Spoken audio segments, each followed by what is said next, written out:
కర్మని చేసినంత మాత్రాన అది సదాచారం అవ్వదు. సర్వేంద్రియాణి సంయమ్య యయాస్తే మనసాస్మరన్ ఇంద్రియార్థాన్ విమూఢాత్మ విద్యాచార సముచ్యతే. ఎవడైతే గనక తన కర్మేంద్రియాల్ని జ్ఞానేంద్రియాల్ని ముడుచుకొని కదలకుండా కూర్చుని ఉంటాడో, మనసుని మాత్రం ప్రపంచమంతా దాని వ్యాపకత్వాన్ని పెంచుతూ ఉంటాడో, మనసు యొక్క వ్యాపారాన్ని నిశ్చలంగా చేయలేడో వాడు దంభాచారము అంటారు. ఇదొక దంభాచారంగా, ఇదొక దొంగ జపంగా, ఇదొక దొంగ జపంగా తనల్ని తాను మోసం చేసుకునేటటువంటి విధమే అవుతుంది. కానీ ఇది సదాచారం అనేటటువంటిది ఎప్పటికీ కూడా అవ్వదు. కాబట్టి ఓ అర్జున, ఈ లోకంలో జీవులు ప్రతి వాళ్ళు కూడా పని చేయవలసిందే.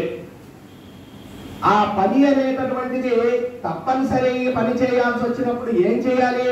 నీ కర్మనే నువ్వు చేయవయ్యా, వేరే కర్మలు ఎందుకు? అందుకని కర్మ ఎలా చేయాలి అని యస్త్రింద్రియాణి మనసా నియమ్య ఆరభతే అర్జున కర్మేంద్రియై కర్మయోగం అసక్తస్స విశిష్యతే.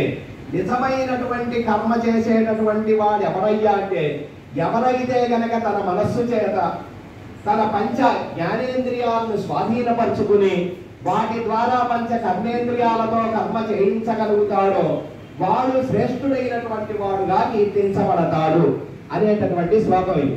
యస్త్రింద్రియాణి మనసా నియమ్య ఆరభతే అర్జున కర్మేంద్రియై కర్మయోగం అసక్తస్స విశిష్యతే. ఈ శ్లోకమే ఈ అధ్యాయానికి నామకరణం చేయడానికి మూల కారణం.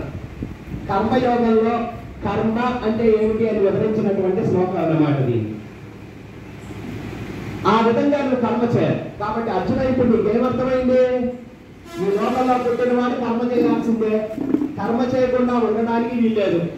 అలాంటప్పుడు ఏ కర్మ చేయాలి అంటే, నీకున్నటువంటి కర్మనే నువ్వు చెయ్యి. నియతం కురు కర్మత్వం కర్మజ్ఞాయోహి అకర్మణ శరీర యాత్రాంచతే నప్రసిద్ధేద అకర్మణ. తప్పనిసరి కర్మ చేయాల్సి వచ్చినప్పుడు, తప్పించుకోలేనప్పుడు ఎవరితో పని మనం చేయడం ఎందుకు?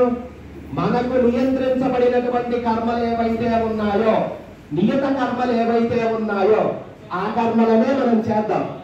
వేరే కర్మల్ని చేయాల్సినటువంటి అవసరమేమీ లేదు. కొంచెం కష్టమైనప్పటికీ కూడా నియత కర్మల్ని ఆచరించడం వల్లే మానవుడు యోగ్యతను సంపాదిస్తాడు.